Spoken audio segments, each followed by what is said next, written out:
iron armor flashing in the sun. By my Billy Goat spears. This is something I've not seen before. These must be angels. Three knights raced over to Percival in a great hurry, and they explained their quest. We are seeking 3 stolen maidens. And the wicked knights have taken them. So have you seen them pass by or not? Percival stares at them with his mouth full of Fear. I must have your armor.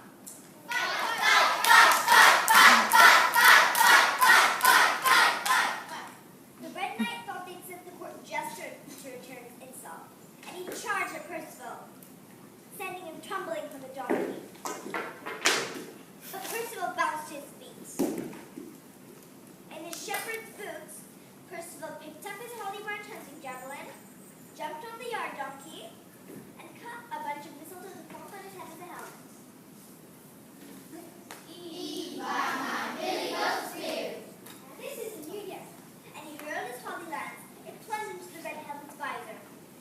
Oh! And the wicked knight lay dead.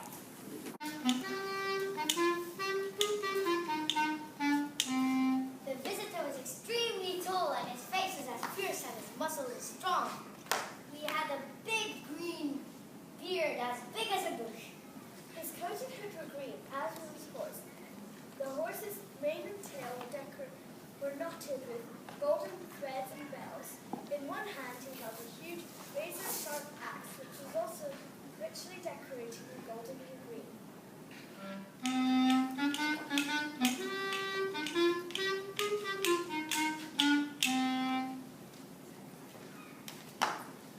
Immediately there was a clash of rock, and there stood before him was the Green Knight, his head firmly back on his shoulders. Welcome to my abode. You've timed the travels well. Now prepare to make good our bargain. Sir Gawain took off his helmet and bent down.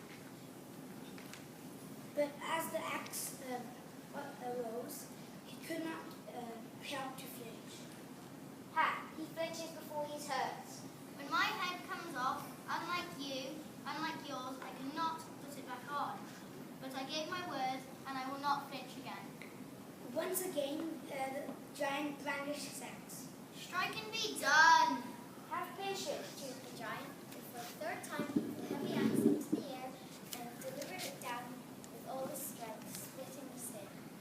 The last time you saw a dragon, a real live, roaring, terrifying, bloodthirsty dragon, the stuff of nightmares. Long tail, sharp tongues, huge teeth, and worst of all, breathing fire. Hang on a second. So you are telling me that you seriously have never, ever seen a dragon? Well, actually, to be honest, not as difficult as you might think.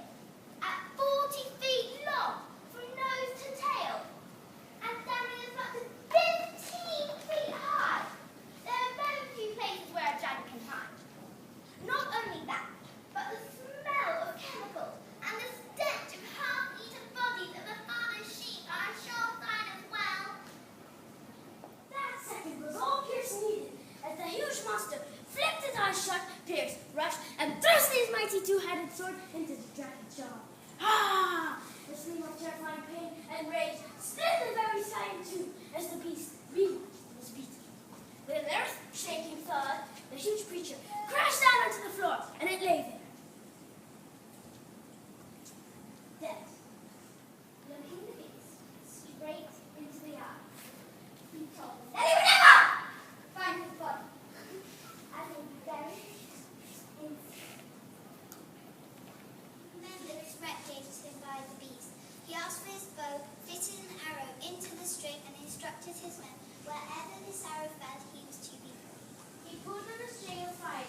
The arrow flew straight